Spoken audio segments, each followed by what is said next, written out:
Once upon a time, there was only one line from the street that was wired into your home. It was the phone line, and, not surprisingly, it enabled your landline phone service. Then came TV. An antenna picked up UHF and VHF signals transmitted from TV towers and sent it to the individual television set. That worked well for a time, but people wanted more. They wanted hundreds of channels and better picture quality. Cable TV was born, and with it, a second wire into your home. People by the millions plugged in and fell in love with cable. Things were simple. The phone line enabled your phone service, and the cable TV line enabled your television service. But things didn't stay simple for long. With the emergence of the World Wide Web, the telephone companies and cable companies rushed in to provide data services to power internet usage.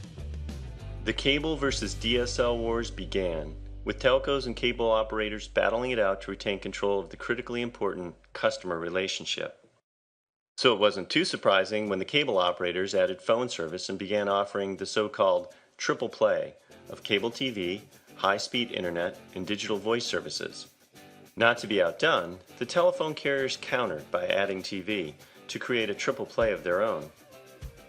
The consumer embrace of online video would soon send the cable companies and the telcos hurtling at each other on a collision course.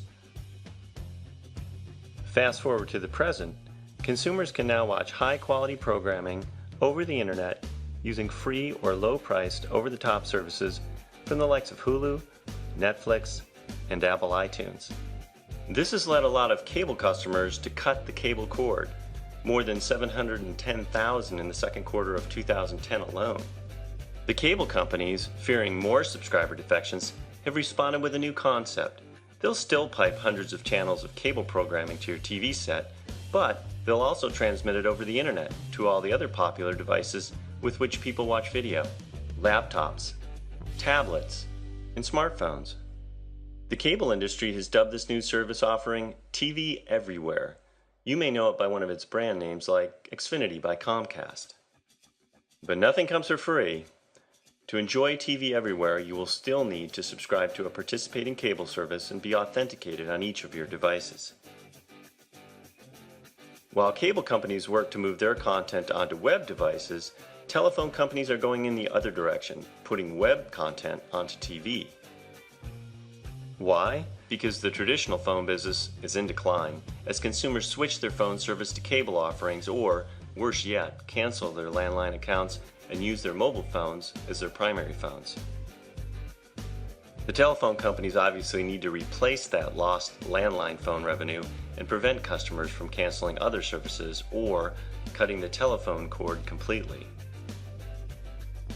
With online video viewership swelling, telcos have placed their bet on Internet Protocol TV, IPTV for short, as a means to shore up their product offering and grow their customer base, or at the very least, retain their current customers.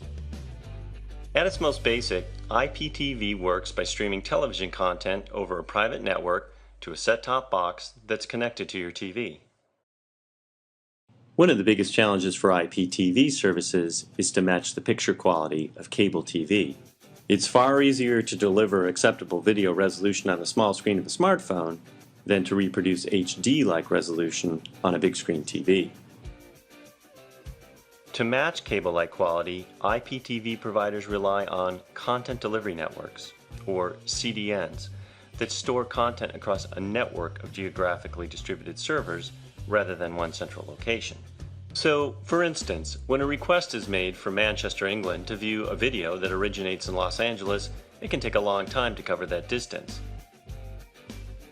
Better instead to cache the video somewhere close, like London, and serve it from there. By distributing content in this way, close to the end customer, CDNs help reduce bottlenecks that result in startup delays, stallouts, or video that streams at a lower quality resolution, the types of performance attributes that collectively contribute to quality of service, or QoS. Consumers win because their content is delivered more quickly and with better quality. IPTV providers win because they increase customer satisfaction. As a footnote, because telephone companies own the last mile, that final leg of delivering the video content to a customer, they're closest to the consumer and can offer better quality and more bandwidth savings than third-party CDNs. To assure the highest quality viewing experience then, IPTV providers must monitor their content delivery networks to isolate and quickly fix problems and make sure that they have enough capacity to handle peak demand. That's where SkyTide comes in.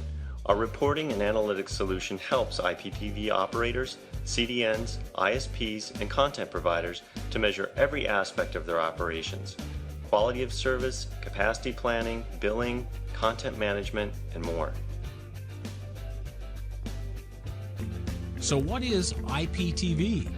IPTV is simply watching content via the internet.